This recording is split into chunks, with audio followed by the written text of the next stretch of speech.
Jesse, the engineer. Dude, I have so many red lights on right now. Here. I wish I could. I'm going to get another camera on top of me showing just all the buttons and stuff I'm doing. 360 cam. All right, we're going to start this off. What's up, everybody? This is our second pre-race interview. This is Dakar Rally Daily with Jesse Ziegler. And Quinn Cody. That's Quinn Cody over there. If you're watching on YouTube, you can actually see us now, which is too bad for you. And scary, isn't it? It's not our best side. We're made for audio. We have another awesome interview, pre-race interview. We're not getting too far into the details of the race yet, but we're getting into the people of the race. And one of our favorite racers we've followed since, he was paying his own way, basically selling stuff on the street to get to the race. We have the stash, the man with the stash, Skyler Howes. What's up, Skyler? How are you? It's me. I'm only known for my mustache these days. Yeah, I'm really glad you did that so we could remember who you were. How's it going, guys? Good to see you. We're doing all right, I think. Quinn, how are you? I'm doing okay. Hanging in there. I mean, we got a pretty hectic schedule around here. It's the 21st of December, and we have like kids' Christmas to get ready for. Yeah. What do you have to get ready for, Skyler? There's this big race coming up right around the corner. So day after Christmas, I got to fly out. So luckily, most of my stuff was already with the team. So they shoved all that in our campers, and I only got to come with one bag with all my nutrition. Wow, so that's not too much I got to fly with these days, which is nice. That's a change. A lot of people are used to packing, a couple hundred gear bags full of stuff. Yeah. It's nice to be able to put your stuff in ahead of time. I think the Europeans have a little advantage there. Then they load up the motorhomes and all their goodies. Nice. Yeah, especially Honda. They're based out of Barcelona, which is where the boat left from this time. So they got like a couple extra days to load all of our crap and everything. So it was nice. I don't have to fly with hardly anything. Awesome. Well, let's get into it, man. Last year, your Dakar Rally was a success. I think everybody would say that. You're leading the stages. I mean, you're leading the overall rally for multiple days. You have, definitely in contention for the win.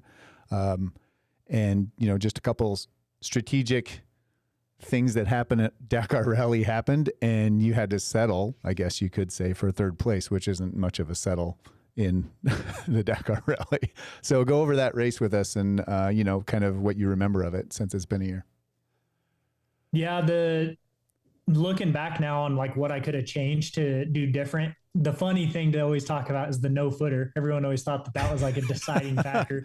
Yes, the most controversial no footer in all of motorsports. Yeah, but it technically, so that specific day, it was actually a deciding factor for my result, like my end result, because that day was such a short stage. It was only like 114 kilometers or something. And the next day was going to be a dunes day down there in the empty quarter. So we were trying to go slower on purpose so we didn't have to open up the longer day in the dunes because notoriously you would lose more time. So the problem was, instead of just going off of my own instinct, I was trying to judge by the riders around me what my speed was. Well, Toby was trying to do the exact same thing as me. So he was judging off of me. Basically, when I caught him, he knew that, okay, we had gone slow enough and we could race into the finish or whatever. Well, I was judging if I caught him, then I was going too fast. So we were essentially playing this little like cat and mouse game, going slower and slower and slower on purpose. And Tasha was behind me. So I'm like, okay, if Tasha catches me, then, I've gone too slow. Let's pick it up. Mm-hmm. Well, he had a transmission issue. So he was like stuck in third gear. So he never caught me. So I'm like, we did a good job. Well, I only wanted to lose like maybe 2 minutes that day. And I ended up I went like 8 minutes too slow. So that alone, if I just went off my instinct and just rode on my own pace exactly how I should have done it. Yeah. That alone would have, I would have avoided, losing that much time. And then the following day still started in a good position and not had to open the stage and would have been fine. And then it would have put me in a much bigger buffer by the end of the race. Which was narrow anyway. Like we're talking seconds at this point in the stage separating the top three guys. Yeah. So if I would have just done the no footer, and just crashed and been like, all right, I've lost enough time alone just from this no footer crash. And rode normally, I probably would have done a perfect job. But that's interesting. We talk about this a lot. Quinn talks about this a lot, how you get into your own race, stay there, don't get into other people's races. But it's hard when you're alone out there seeing people, right? And you never know when you're supposed to be going fast or when you're supposed to be slowing down. That's the hardest part and of judging that, and that's a great explanation of how it happens in real life. Yeah, how it happens exactly. I love that you guys were racing backwards to each other. Like you were in a slow race, but you both didn't know it. You're both like, wow, he's going fast, I gotta slow down. And you're like, wow, I'm going fast, I caught him, I gotta slow down. Like both of us are going backwards slowly. And you get like, wait a minute, we were both slowing down backwards. Or he's having a problem, or he's stuck in third gear. Like you don't know. Yeah, you don't know anything out there. But hey, end result, third place overall. Well, I kind of fumbled it too. Like at the last 2 days, the last actual real stage that we had was still in the empty quarter, and I don't know, it was like a 12-second difference between us or whatever. And I had 2 crashes. Like I was pushing my brains out, and I came into the bottom of the one dune and stuck and went over the bars. Right. And then there was another one. I'm surprised actually it didn't end up on TV, but I jumped a dune, and at the top of the dune, instead of coming down and downsiding, I actually jumped onto the ridge line, like the crest of the other dune, and lost the front wheel, and then did a penguin slide all the way down the dune. Had to trudge back up to get my bike and whatever. So I was I kind of fumbled it and lost the really good buffer of time on that day. And so heading into the last day, I was a minute and a half behind. Yeah. And to gain a minute and a half on an all out sprint, which is waypoint to waypoint, there's no real navigation to go. All the riders in front of us had already gone. So it's literally just an all out sprint. So I'm like, okay, gain a minute and a half on a sprint race against Kevin and Toby. Slim chances. Yeah. And then right towards the beginning of the stage, I hit a rock in the mud and rode the front wheel for a while. I'm like, all right, you know what? A third place is better than a hospital ride. So we'll just run her in and hope for a gift. And, we got third. So it's all good. Yeah. Very good, I'd say. Yeah. We didn't really get to talk to you after the rally, but from the outside, you were talking about not wanting to lead into the dune stage. From the outside, it looked like the opening bonuses worked out pretty well. Made the race a little bit tighter, less penalty for leading. What I know it has a different effect in the different stages, but what are your thoughts on that now? And have you heard, are they adjusting them at all, or is it all about the same? No, so it's going to be all new. That was definitely a big part of my strategy last year.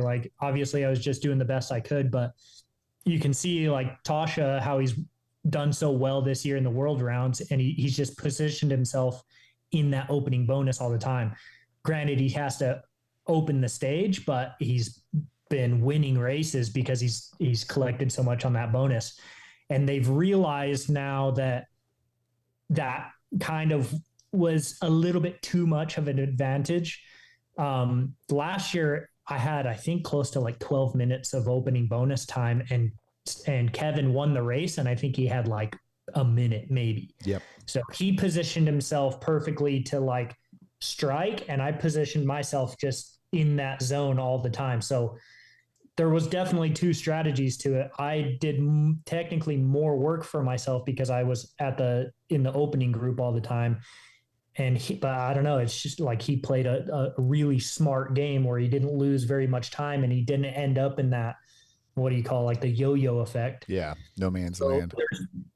Even though the strategy can be heavily played on that opening bonus, he played it with no bonus almost and still won the race.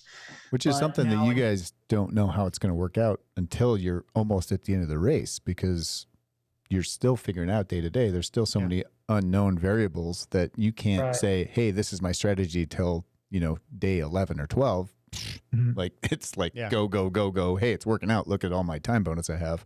I hope this works out in the end. And, both of you were on it, but it's 2 different strategies that worked out in 2 different ways. Yeah. And I think you don't really know, it's different on different stages, right? So you're going to maybe it's more of an advantage in a big dune stage, but on a road stage or something, it's you're just not getting that much time. You're getting huge. It's actually advantage. opposite. Yeah, you're getting a big advantage on a road stage. Yeah, you gain a massive advantage because nobody can go fast enough to essentially to close the gap. So you're just going to collect that bonus the whole time. You're going to stay in front. Yep. And that's what they found out at these faster races like Sonora this year, which was kind of a shame that their original course got, canned. Mm-hmm. They ended up racing on fast roads the whole time. So if you ended up in that opening bonus, nobody else was going to catch you on this fast road. So you just essentially collected a major bonus, which puts you back into first, and you just stayed there the whole race. Same thing happened in Argentina, the fast roads. And if you ended up in that bonus zone, you stayed there. And so now they've realized that there is a little bit of an imbalance of okay, is this fair? Is it, whatever, is it too much an advantage? So what they're going to do now is the opener gets 1 second and that's it. And then if all top three catch up to him, then everyone gets a half a second. But there's not going to be this, if you're in first, you get a second and a half. If you're in second, and like the switching or whatever. What I think is kind of smart about doing that is it's going to stop, because right now, if all three of us catch up to each other, it's like a full sprint, like motocross race to try and open up the next waypoint. Right. We can get the bigger bonus. Mm-hmm. Now that doesn't matter because all three of you are just getting a half a second. I see. So it incentivized racing still to get to the front. Bonus until roughly about the time that the bonus is going to go away. Mm-hmm. And then everyone will just get half a second. So I think it's actually a smarter idea. It's going to not make it so much of a huge advantage. Yeah. Sounds a little safer. A little more confusing in the end. I think we just figured out the other one, and now we're like, okay, we just had that math figured out. But yeah. So cool. Finished on the podium, Dakar. Amazing job. And then you guys were pretty much straight away into what you had, Abu Dhabi and then Sonora. Yeah. Right? And it's going to be the same again this year, that they're cramming like all of the events in the first half of the year. And then it goes on this massive break to Morocco. So it was the same thing. You get like a 3-week break straight back to Abu Dhabi, which was also wild because I was 70 seconds away from the podium and I finished 6th place, which is messed up. Yeah. Like when has rally ever been that tight ever? Yeah. So, and then we went into Sonora and I just, got it wrong. I came in way too fast into a big compression and it kicked me up and I ended up going straight when the course turned right and had a huge crash and broke my scapula. So that put me down for like a while. Like my scapula, that was actually a really like time intensive injury. So that put me out until right about the time that Argentina was going to happen. And then about that time I was going through all my contract, business with Husqvarna and my exit with them. And so it wasn't, to race Argentina really wasn't very possible. And then after that, I was able to sign my contract with Honda. So that put me into Morocco, which went directly into another crash and injury, which is a bummer. So this year started out way high. Yeah. And we were on this massive upswing, and then it just went down really fast. Oh, geez. But you're recovered now, heading into the Dakar. You're healthy, recovered, fit. Yeah, definitely not in the same place that I was last year. Last year, I was coming off of like a bunch of major wins and a huge like testing and training schedule that was just going so well. So I was really fit, motivated, confident. This year's been mostly recovering. So I've spent most of my time just like, with the physio or in the sauna and the ice bath and like just trying to recover. So my training has been definitely not up to last year's par, but I am feeling good. And my mentality is actually feeling pretty good as well. So I'm doing all right going into this year. Well, that's probably the hardest part, especially when you're coming in on a new bike, new team, new surroundings after what happened to you at the end of last year. It's not cut and dry. We need to talk a little bit about that. Yeah. Because I know there was a lot of people wondering, what happened. I mean, I was getting people asking me all the time, like, what happened with Skyler? He's Yeah. You know, he's off the team, and it didn't appear that you had something else lined up. It wasn't like you're like, hey, I'm leaving, I'm going to Honda, right? There was a little bit of a dead air there for a while that we weren't sure what was going on. And dude, contrary to the popular rumor, I didn't have like a fallback. To be quite frank, and I don't think it's bad to say, but you know, I wasn't really happy with what, and it's so weird. Just to interrupt myself, it's so weird to even hear these words come out of my mouth. Considering the position I was in just a couple years ago, I would have killed for any type of factory contract. And then to say that I wasn't happy with the terms of my contract is so strange, because I would have taken anything at that point. But, you know, I took what I took with the understanding that if I did what I was supposed to do, produce results, be a good ambassador for, you know, for the brand, yada, yada, yada, that I essentially would, you know, come into the contract that I was hoping for in the beginning. And to not go into so much details, I got, you know, I hate even saying this, but a little bit taken advantage of in the beginning, because I hadn't really proven myself. So even though I had finished already in the top 5, I still wasn't on the pay scale that I technically should have been under their own terms. And then when I finished on the podium, they were going to just continue to do that to me. And every single term on the contract that I wasn't really happy about, like, I want to be able to drive 4 wheels. And like, I've had some cool opportunities to race a car in Baja and like some other opportunities, just weird, you know, little contract terms like that they just wouldn't budge on. So there's things like this that I was battling on. And then the money, like, I finished on the podium, I should be paid on, you know, to your own terms, I should be paying this amount, and they wouldn't do it.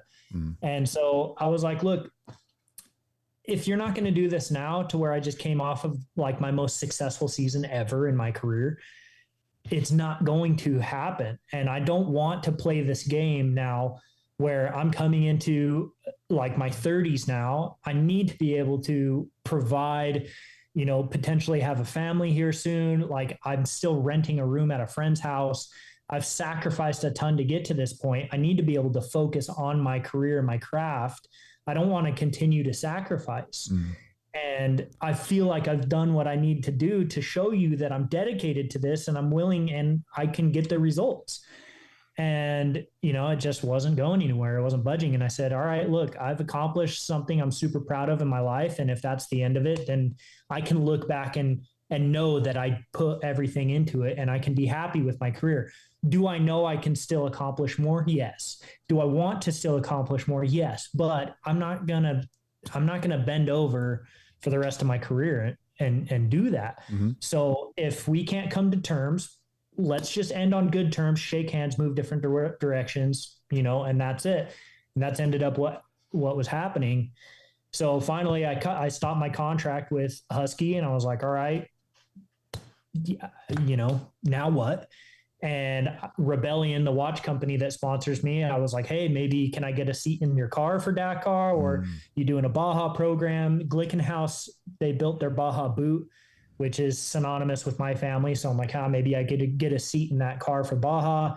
And that's kind of what my route was going, and doing like some side-by-side racing or whatever.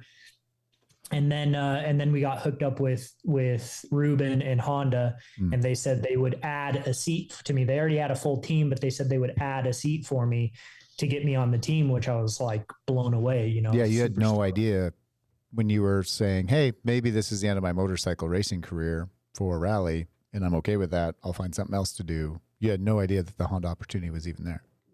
No, I was preparing myself for the end of my motorcycle career. And was I happy about it? Absolutely not. I was definitely not. I didn't want it to be, but I was preparing myself because I wanted to do what was right for me. Yeah. I wanted to stand up for myself and stay true to my own terms. And, you know, at that time, like I said, I got super lucky that the Honda opportunity was there, and I snagged it with like, you know, seconds to spare, but you know, I just got really lucky with that. And without getting into too much details on your Honda deal, now I'm curious about all the deals. now I want all the dirt on the deals. Like, are you in a similar position where you think that you're leaving a little bit on the table in your contract negotiation with Honda? Like you had to get something, or are you like, no, I'm good? No, I definitely, so that's like the interesting thing too with my new contract is there's things in there that protect me. You know, there's things there that are in my favor, which is really nice. And all the terms that I was, you know, that I wanted to make sure, like racing 4-wheel, any of that kind of business, they were like, yeah, as long as you do your job and you show up to the trainings, you show up to the testings, you race and you're doing what you're supposed to do, sure, go for it. And you know, the paycheck is what I think is fair for a podium, you know, contender, and everything is there good. So I'm really happy with this deal. Awesome. That's nice. Only half of the equation though. The other half is the equipment that you're riding, and that's a big deal to jump on something totally new that you've never ridden before, unless you were sneaking out, you know, rides somehow on that bike. And it's a new bike for Honda. So you got thrown into a development cycle on a new bike, new team, you know, just so many changes going on. Can you talk about bike feel or how you're feeling on the bike, or even if you rode the old bike compared to the new bike? Like, have you had a chance to ride both of them, or have you just been on the new one the whole time? Yeah, it's funny because I signed my Husqvarna deal right when they developed a brand new bike. So my first experience on that team was to develop a new bike, and then I signed my Honda deal directly when they develop a new bike. So Skyler Howes, rally bike develop master. Yeah. So no, the old bike was in. Yeah, they've been using that for the last like 10 years. Yeah, I think Ricky was telling us maybe they do some suspension tuning every now and then, but we basically just run what works. Yeah, I mean, I have helped a little bit back in 2013 when that bike was first being developed. And, it hasn't changed a lot, really. Yeah, I mean, we saw the Franken bike that was all carbon fiber and black. I mean, Johnny's even brought that out a few times, and now it's looking sleeker. The bike looks a little more modern and stuff, but I can't really tell yet. I haven't seen it up close. I mean, to me, I know you're not going to want to get into too many details, but I kind of from what I can see is it looks like it's a restyling. It's almost a facelift. Like the fuel tanks are different. The mask is a little bit different. I haven't been up close to it, so I don't know, but got you. I kind of think the chassis is very, very similar to the old one, and small differences. I assume maybe the engine is still the same, but I'm just going to stare at Skyler until he gives me some clues. Give us a little. No, I'll explain it. So the only old bike that I got to ride was, I think, Ricky's like 2020 Dakar bike. Plus he did like Andalusia and like 2 Sonora rallies on it. And then it became the USA like loaner bike. If any of the team came over and they wanted to do road books or go ride, they rode this bike. So it has plenty of time on it. It's a broken in chassis. I can't really compare it too well because this thing has been put through the ringer time and time again. But it was pretty good. And then the new bike is, what I can say is it is surprisingly good for how early it is, for how early into development that it is. Mm-hmm. For them to just release a brand new bike and for me to ride it for like 2 hours and be like, yeah, I'll race this. Oh, gotcha. Is like highly impressive. It's super, super cool. So yeah, all the tanks are different. The screen's different. The whole bike is got like a major facelift and revamp and stuff. But as far as like how I feel on it, it's powerful. It's super, super powerful, and it's really comfy. And it's one of the things that I like most about, my time as a privateer and like coming up in Hare and Hounds. I've rode Yamahas and Hondas and everything with like KYB and Showa suspension. And now with factory Showa suspension, it's really nice because it can be really comfortable and still take the really hard hits and stuff. So it was actually that was a hard transition for me, is to be comfortable on a bike that feels so soft, and then just it takes the hits so good. Yeah, so we've talked about this a little bit with Ricky on that bike, and he's like, "Man, we're out there on these comfortable Cadillacs, and he goes, those KTM guys are out there on supercross bikes bouncing off everything. And in Ricky's attitude, he's like, those guys are crazy. They're just bouncing off stuff. But I think even set up from rider to rider, I imagine they probably plugged in something very similar to what Ricky's running for you. Yeah, straight off. But I know, like when Beretta was there and some of the other guys, they were running supercross suspension on the Honda. And me and Rick actually, we come from more or less the same desert. We grew up racing hare and hounds in the Mojave, and we're about the same size. Yep. And same height, yada, yada, all that stuff. And so actually when we test, we have been testing the exact same setup, and we kind of refine it almost as if we're going to like team race this bike. Wow, cool. So we get like almost like a happy medium between what he likes and what I like. And then we go from there. And if we want to change, clicker adjustments on rider preference, then that's fine. Like I know now our difference is he likes a little bit more of a stiff front end, and I like a little bit more of a soft front end and a stiffer rear. So we have like very small differences that we can just adjust with clickers, but me and Rick almost have the exact same setting. That's a good segue into the team dynamics that I think Honda has in like spades this year. I mean, six factory riders, big team, biggest team in rally that they've had for a while. Anybody's had for a while. Yep. I'm curious how it's going to play out. I'm sure you are as well, since you're new to the team. But do you have any sense of, are like water boys back in Dakar? Are people out there strictly for support for the top contenders, or is it still like everybody's racing to win and we make plans as we go? Like, I'm just so curious to see how this year is going to work out for Honda, because they have so much on the table. Yeah, the Waterboy days are over. That's right. Those days don't exist. They can't really exist anymore because you can't swap wheels. You can't really do anything. The only thing a Waterboy could do now is help you fix your own bike, but they can't really like take parts off and give it to another. So yeah, those days are kind of behind us, which means having a big team like this is just putting more of like a ratio of there's more riders on a Honda. And so, it's a higher percentage, a higher chance of ending up on the podium. Mm-hmm. So that's kind of the game plan behind it is, everyone that's a part of the team on any team has kind of proven themselves of being a contender. Yeah. And so, now just having a little bit higher of a ratio to kind of continue to, we're on the same team, but we're still competitors. So essentially there's no team order. Yeah. It's just whoever is winning at the time. Maybe, towards the end of the race, if someone is about to win and the other person is kind of out of the running or whatever, they can assist by whatever. Not taking time from them. Whatever. Yeah. But as far as like, we want this guy to win and everyone else is going to support him. Those days are gone. Yeah. Well, that's refreshing. So it's going to be a wild race out there.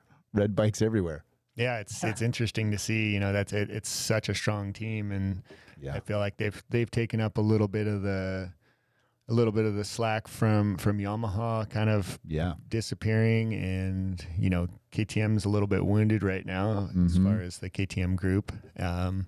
So they're going to be a little smaller this year. Yeah.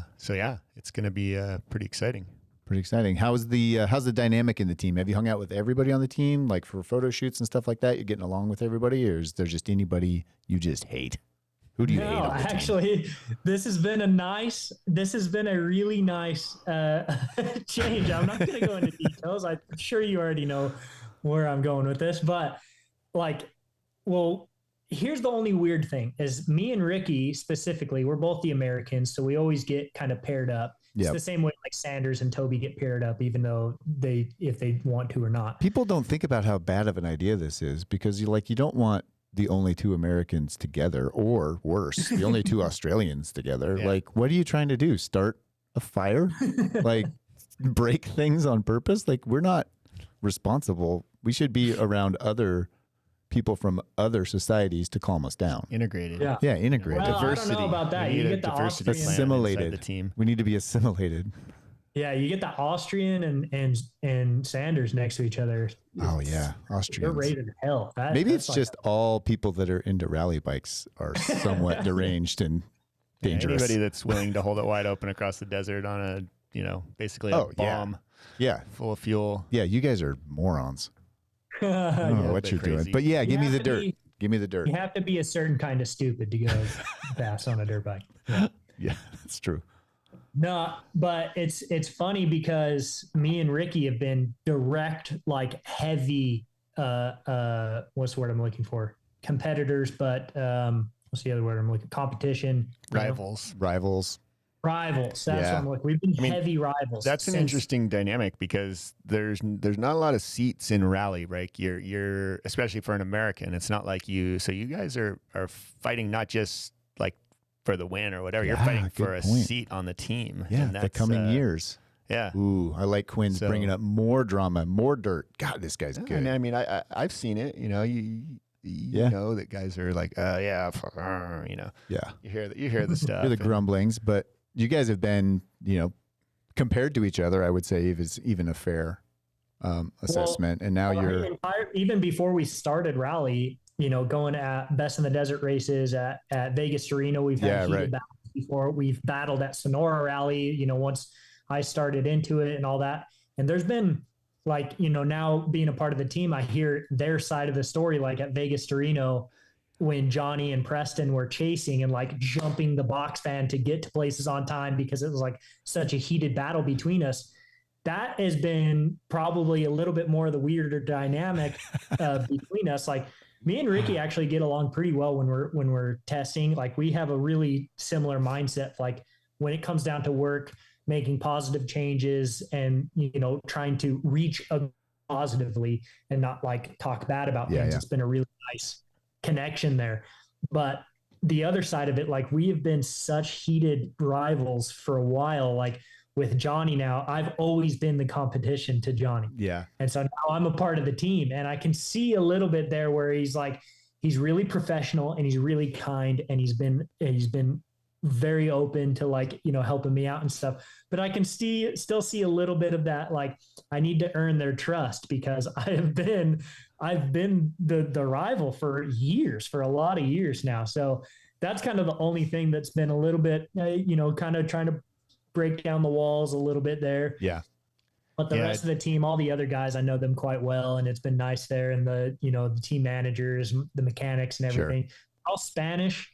So it's hard to understand Spanish all the time. I need to work up on my Spanish speaking, but it's been a really good dynamic on the team.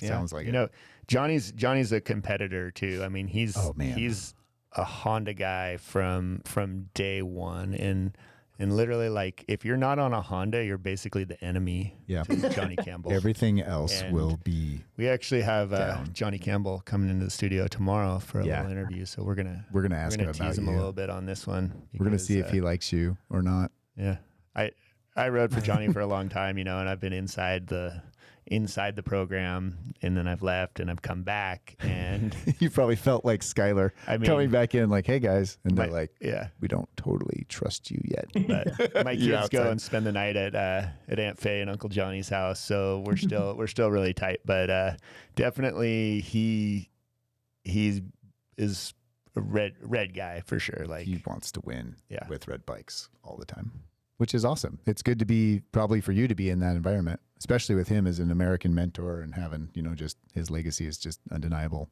And the positivity that Johnny Campbell brings to a program is unmatched probably. There's one thing that he does that I've noticed that it's something that I've never really done because, as a privateer and coming up to this, I've always done all my own logistics, all my own bike work and all of that. And so I kind of know how things are supposed to be done as far as my program goes. And one thing I've noticed that he does, regardless of who you are or what's happening, he explains everything in detail, regardless if you know what you're already doing or not. Even if you're like, yep, I got it. He will continue to explain how to do it like how he wants it done, just so there's nothing that can fall through the cracks. And it's one thing that I've kind of enjoyed, you know, seeing it, that side of things is like, look, whether or not you think you know what you should be doing or whether or not you actually do, I'm going to explain it. And so there's just nothing's going to fall through the cracks here and it's going to get done properly the first time. And it's a nice lesson that I've learned from him just in the short amount of time. Yeah. Yeah, Johnny comes from that old school Bruce Ogilvy way of doing things, where they ran the Honda program in Baja for so many years, and that was like a military operation. Right. I mean, we called Bruce the general, because he was, and that's how Johnny was brought up and learned, because, sometimes for a Baja 1000, we'd have 130 people down there. Wow. And you think about, making sure that every single person is where they're supposed to be, when they're supposed to be there. And, so it's pretty awesome. It's ingrained in his DNA at this point. That's awesome. That's a great insight, Skyler. Thanks for sharing that. That's cool. And good leadership tactic for Johnny Campbell to make sure everybody's on task. There's no ambiguity. It's expected of you, or even when you need to wake up. Like, this is it. You need to be here at this time, and this is what we're all doing together. We're on the same team. It's good for racers too. Yeah, most of the time they don't know have a lot of stuff going on, and they just show up when they get there. They're just like, "Where's the throttle in the Monster Energy drink? Gotta chug it and go." Yeah, awesome, man. Right. Well, what about the race this year? We're talking about the new thing on the race docket is that 48-hour chrono stage over 2 days. You're going to be booted out into the desert, and then when the cannon fires off after so much time, you got to stop and camp next to your bike like a nomad. What do you think about this thing? Is it going to shake it up, or is it just going to be, a normal stage? I don't think it'll shake it up too much. The only thing that I think would shake it up is if you were allowed to stop at any bivouac you wanted to, and your time stopped. Oh, so because now it's like the time just continues to run, and you just have, you have to stop at 4 and you can start again at 7. But if you stopped at 2, the time continues to run until 4. So you essentially get a 2-hour time penalty almost. I think it would shake things up if there was more of a strategy to that. Like, okay, there's 8 bivouacs. I'm going to race to this 5th bivouac, and or the 3rd bivouac, and I'm going to sit there and wait for everyone to go by. And then I'm going to continue racing. So then I have tracks to follow and yada, yada, yada. If it got really detailed like that, maybe it shakes it up. But right now, nobody wants a time penalty. Nobody wants to stop before they want to. So everyone's just going to ride all the way until 4. It's likely that most of us end up at the same bivouac. So then we're just going to start the next day as we come in. So I assume it's going to be kind of similar to a normal marathon stage, just with less nice, we're just going to have to sleep in a random tent and we don't have good food. Yeah, I'm still having a hard time understanding how they're going to do this when control it. Well, no, just okay. So you stop the clock at 4 o'clock. Yeah. Then are you marking your spot where you stopped? No, it's like you get to go to the next bivouac, but the clock's not running anymore. No, it's all stopped. It's just so then you're riding. Then it's just 10 logistics. kilometers. It's like sleeping and they restart you, but yeah. See, now that's what I don't understand. I don't get it. If they stop the clock at 4 and you're in between bivouacs, do you get a penalty by being out past 4? It didn't seem that way. You have less mileage to ride the next day. You're still riding the same amount, but you're not. Are you still timed? Are they going to make you ride back to where you were at 4 o'clock? That's a great question. I don't know. I thought you would just cruise to the next available bivouac, because I assume they're going to be in fairly close proximity of each other, but I don't know. And then you would start your race at the time you were supposed to start from that point. So it would be beneficial for you to race as fast as you can to 4 o'clock, so you get in the furthest bivouac on course. That would make sense, but then you have less mileage the next day, so that's a massive advantage. Yeah, right. That you just got to cover all that ground, not being timed. I don't see that flying. Yeah, it doesn't make a lot of sense either. That's why I'm not. We need to get somebody from the ASL on the phone and explain this. If you want to start talking to people that actually know what they're doing, you're going to have to get on a different podcast show. Yeah, sorry. Because this is all about assumptions and stirring up drama. That's our brand. But I think the perfect strategy is to race as fast as you can and collect the opening bonus, because the opening bonus goes the whole time. So I think the best strategy is to race as fast as you can until 3:59 and stop at a bivouac at 3:59 exactly. Yes, if you could time that perfectly, that would be the best scenario. Yes. Yeah. Or you 7 a.m. the next day, right to the finish. Or you pass a bivouac at you and then you get free miles. 359, and then you get free miles. Maybe the next bivouac's not for 10 kilometers, and you get another 10K into the stage that you don't have to race on the clock. Honestly think that's the way it's going to work out. So it's just luck of the draw, basically. I think you got to set yourself up to that stage so you have a favorable start position to get as far as you can. You're going to want to lead that stage. See, maybe. Now, if all of what we're talking about now is in the works, this is what I love, assumptions. We'll shake some things up. That'll make some drama and some stuff that's exciting. Then we're going to have a great show that day. Maybe that's what they're going for. They've probably been listening to our show. They're like, these guys are getting boring. Let's give them something to talk about. I love it. I love it when they shake it up. I think the only thing that it really does is it throws a little bit of unknown. So if somebody has a issue on course on the way to this 4 o'clock cutoff time, then shit's going to hit the fan and they're going to be like, okay, now this is actually a problem. This day, if it was a regular day, we'd limp in. If you have a fuel issue and you filled up, like we'd limp in and fix it. But today we're effed because we're out in the middle of nowhere. Basically like a marathon stage. It is a marathon stage. Yeah, it's just a fancy name for it. Where the clock just goes for 48 hours. Yeah. I don't know, dude. Like I'm all for this kind of stuff. I'm all for like the road books in the morning and like 1 tire a day and like all that stuff that kind of puts us more at a level playing field. Yep. I'm on game for that. And as much as I hated it in the beginning, the technology allowing for our speed limiter is not a bad deal. Sure. It gives us more time to take a drink and stuff as we're going across a lake bed or whatever. But the like throwing in different wrenches like this, like, okay, it's still the same Dakar, but it's just an extra level of challenge now, like a little bit more uncomfortable, right? We're already uncomfortable. We're already getting beat down. And now we're just going to add that little bit more. You have to sleep. You're not going to eat very good food. Like this is a little bit more raw.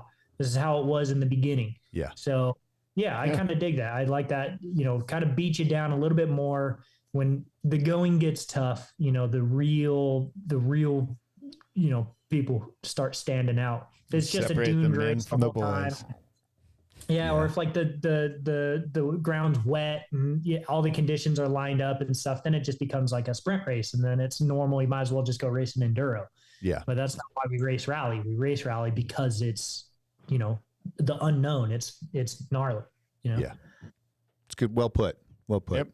Hopefully it comes out that way, that it is an awesome challenge and not just something to make everybody drastically uncomfortable, which that can turn into. It could just be like for nothing, doesn't change the time at all. Everybody's in the same position they were 48 hours ago. It was just terrible. Yeah. Like we hope that just doesn't happen. Didn't sleep so good. Yeah, just didn't sleep, didn't eat. Now we're racing at the same pace and tired and fatigued. I say this now. Hungry. I say this like we have the challenge now, and then after I get my butt kicked, I might have a different understanding. Yeah, you'll be like, "What was I thinking?" And then when it's over, you'll be like, "That was fun. I can't wait to do that again." Yeah, because back to that point that we're all stupid. So the other thing, and I know you guys are still on paper road books, but are they bringing the digital road books? Are they starting to bring them in for other guys? Do you know anything about that? Yeah, so the quads and I think Rally 3, I think Rally 2 is still on paper as well. But the quads and Rally 3 are all on digital. The issue that we're running into with that is ERTF is the sole provider for all of the navigation equipment. And we've given like all of our 2 cents about how it needs to be and the quality and yada, yada, yada. And it doesn't really seem like they're making the changes that we really need. I think you mentioned this last year, even when we were talking about it. You said that, hey, we tell them what we need and then they send us something and we're like, you clearly didn't listen to what we need. No, it's still the same product. Yeah, you said this last year. I mean, it's not an easy ask, right? I mean, it seems from the outsider it seems easy, but yeah, you have to make a ruggedized tablet that you can see in the sun. It's waterproof. Doesn't overheat. Sandproof. All these different elements. Skyler proof. And make it feel natural and intuitive. I have smashed my face. Yeah, I get the challenge, but I mean, Steve Jobs. The problem is like when they put in their own like thing, their own description that says you have to sit down to see it. You're not allowed to wear white clothing because it's going to reflect and you're not going to be able to see it. Like it has to be at perfectly this angle, and you're not allowed to stand up so you can see it. Like, okay, come on. Then it's not ready. Yeah. It's not ready. No. Beta testing. Yeah. Like me and YouTube. Or me and mustaches. Yep. It's not going well. Maybe get Jesse to grow a mustache this year for Dakar. It would look the same as I do now at the end of the race. It'd just be itchy. Oh, man. Well, hey, dude, what else is going on at this race? I think that's the biggest wrench they're throwing into the thing is the 48-hour chrono. Yeah. The race is not going to be easy. It's big. My other question is that, so after you do that 48-hour stage, then it looks like there's a big transfer back up to the rest day in Riyadh. And are they moving you guys? Because your teams won't be down there, right? Your teams are going to be up in Riyadh, right? So this is where it's really funny.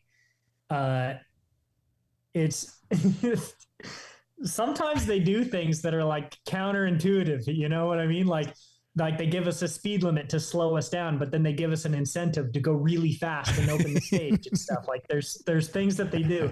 So like, I love that. Make you run a bald tire for the day. Yeah. We're going to slow you down by only giving you 3 tires. The tire rule, this super like difficult race and like this chrono stage that's really gnarly and challenging and stuff. And then instead of just getting on our bike and liaison back to the next bivouac, they're going to require the team to drive from Riyadh or, wherever they're at that point, all the way to the finish of this chrono stage. We have to load up all of our vehicles, and then all the riders and everyone get on an airplane, and we fly to Riyadh, and the team has to transport all of our vehicles back. So I don't know if it's the team specifically that has to do that. Maybe the organization has trucks and we load all of our stuff up on there. But yeah, we're not going to liaison and ride back all the way to Riyadh. We get to get on an airplane and fly back over there. So they're flying the whole rally. Yeah, all the competitors and all the motorcycles, at least. All the assuming. Yeah, it's true. The car guys drive. I would assume they have. Yeah. There's no way they're going to transport those. Yeah. So interesting. But this is another fatigue thing that happens at Dakar is the teams get fatigued, like the mechanics, the people that drive the motorhomes, the people that give you food, the people that are supporting you, like everybody gets beat down here. And this is not going to be an easy logistic thing probably to handle, or maybe they get a day off and they just go hang out at a hotel spa. Also consider there's 48 hours, right? This is a 48-hour chrono stage. So if I finish this stage in say 27 hours or less, whatever it might be, what are you going to do for the next 20 hours? Do I got to sit there at the airport and wait? You're going to wait. We're going to wait for that. Everyone else to finish? It's going that last quad to finish. You're going to be like, come on, hurry up, dude. Come on, dude. The plane's leaving. You better get there. It's going to turn into an episode of The Amazing Race, and you guys are going to go buy your own tickets and race to the next stage, and your start time's going to start. That's what they should do is, you have to make your flight. Like instead of the marathon day, you have to race to the plane, get your flight, get through security. We've just turned this into reality TV and Dakar Rally combined. And I think some producers should probably call us and pay us. But how big of a bummer. You're like, oh yeah, dude, I get 2 rest days now. And you got to sit on the tarmac and sleep in your helmet for a day, waiting for the plane. As bad as that chrono stage bivouac might be, I bet it's better than an airport. Yeah, you're probably right. Better food. Better sleeping conditions, better people to be around. So you're probably right.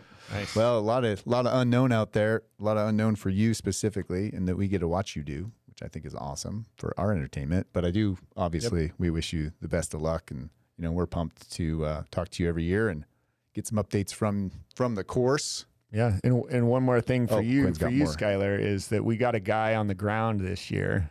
Yeah, who's going to be coming and knocking on the door of your motorhome. It's going to be annoying you.